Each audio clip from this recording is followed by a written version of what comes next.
بہرحال ہم کو تو بہار میں پوری تیاری کے ساتھ اسمبلی انتخابات میں حصہ لینا ہے۔ میرے بھائی، سرنڈر اور سبمیشن سے کام نہیں ہوتا، آپ کو ایک ایجنسی کی ضرورت ہے، اور وہ ایجنسی کا روپ آج مجلس اتحاد المسلمین نبھا رہی ہے پورے بھارت کی جمہوریت میں۔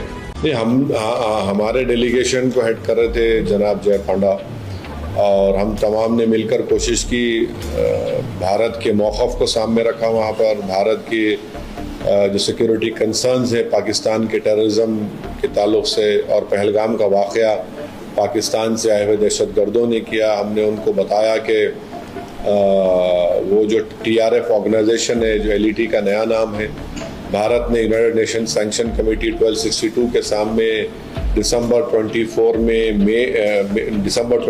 مئی 24 اور جون میں ہم نے بتایا تھا، اور پھر جو ای میل جو پہلگام اٹیک کا ایکسیپٹنس ہوا، وہ 4 میں سے 2 ای میل تو پاکستان کی ملٹری کنٹرول بورڈ کے بازو سے نکلے، اور جب وہاں کے بعض کنٹریز کے لیڈرز نے ہم سے پوچھا کہ آپ لوگ بات چیت کیوں نہیں کرتے پاکستان سے، تو ہم نے ان کو حوالہ دیا۔ 26/11 کے بعد بھی ہم نے بات چیت کی، اس کا کوئی حاصل نہیں ہوا۔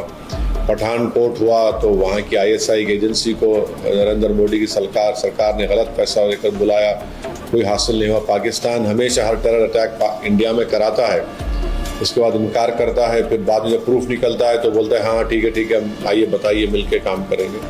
آج بھی بلاول بھٹو نے یونائٹڈ نیشنز میں جو احمقانہ بیان دیا ہے، ایجنسیز کو مل کر کام کرنی چاہیے۔ بھائی جب 26/11 اور پٹھان کوٹ کے بعد مل کر ہی کیے تھے تو کیا حاصل ہوا؟ آپ نے تو ریوارڈ کر دیا، بچا لیا ان تمام دہشت گردوں کو۔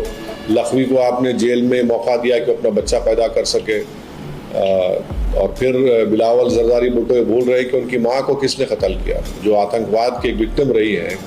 ان کی بے نظیر بھٹو صاحبہ کی موت کے بعد 130 لوگوں کی موت ہوئی۔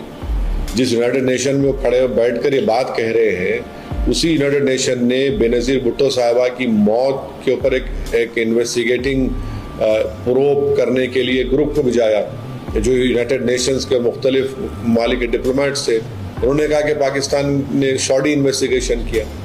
آپ اس کو تو دیکھیے، اپنے گریبان میں جھانک کر دیکھیے، جب آپ کی والدہ کی موت کے آرگنائزیشن کا آپ کو نہیں معلوم، آپ بھارت میں بیٹھ کے انگلی اٹھا رہے ہیں، تو احمقانہ کام کر رہے ہیں بیٹھ۔ یاد رکھو، جو 70 سال پہلے غلطی ہمارے بزرگوں نے کی تھی، اگر وہ سیاسی لیڈرشپ کو بنا دیتے تو آج ہم کو آرکشن بھی ملتا، آج ہماری سیاسی قیادت بھی ہوتی، ہم جیلوں میں نہیں باہر ہوتے۔ آج ہمارے نوجوان جیلوں میں سڑ رہے ہیں، کوئی پوچھنے والا نہیں ہے۔ تمہارے اولاد کا مستقبل، اس کا تعلق سیاسی طاقت سے ہے، سیاسی نمائندگی سے ہے۔ اگر تمہارے پاس سیاسی طاقت نہیں ہوگی، تمہارے پاس تمہارا کوئی سیاسی نمائندہ نہیں رہے گا، نہ تمہاری تہذیب بچے گی، نہ تمہاری عبادت گاہیں بچیں گی، نہ تمہاری شناخت بچے گی۔ مگر جب مسلم امپاورمنٹ کی بات آئی، نہیں، یہ ٹھیک نہیں ہے۔ کیوں ٹھیک نہیں ہے؟ کیونکہ تم ہمیشہ سرنڈر کر جاؤ، سبمیشن جو بولتے انگریزی میں۔ میرے بھائی، سرنڈر اور سبمیشن سے کام نہیں ہوتا، آپ کو ایک ایجنسی کی ضرورت ہے، اور وہ ایجنسی کا روپ آج مجلس اتحاد المسلمین نبھا رہی ہے پورے بھارت کی جمہوریت میں۔ اسی لیے نفرت کرتے ہیں، اسی لیے پسند نہیں کرتے۔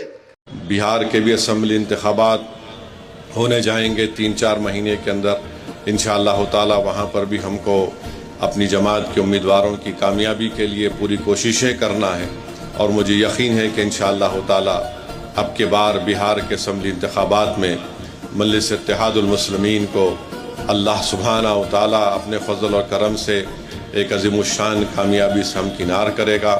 ڈھاکہ سے رانا رنجیت کو اور توصیف عالم صاحب جو ہمارے بہادر گنج کے امیدوار ہیں، دلس نے اپنے امیدوار کا اعلان کیا ہے انشاءاللہ تعالی۔ دیکھیے آگے کیا ہوتا ہے۔ اختر الایمان صاحب جو بہار کے صدر ہیں، وہ ایک کوشش کر رہے ہیں، ہم امید کرتے ہیں کہ وہ اپنی اس کوشش میں کامیاب ہو جائیں۔ بہرحال ہم کو تو بہار میں پوری تیاری کے ساتھ اسمبلی انتخابات میں حصہ لینا ہے۔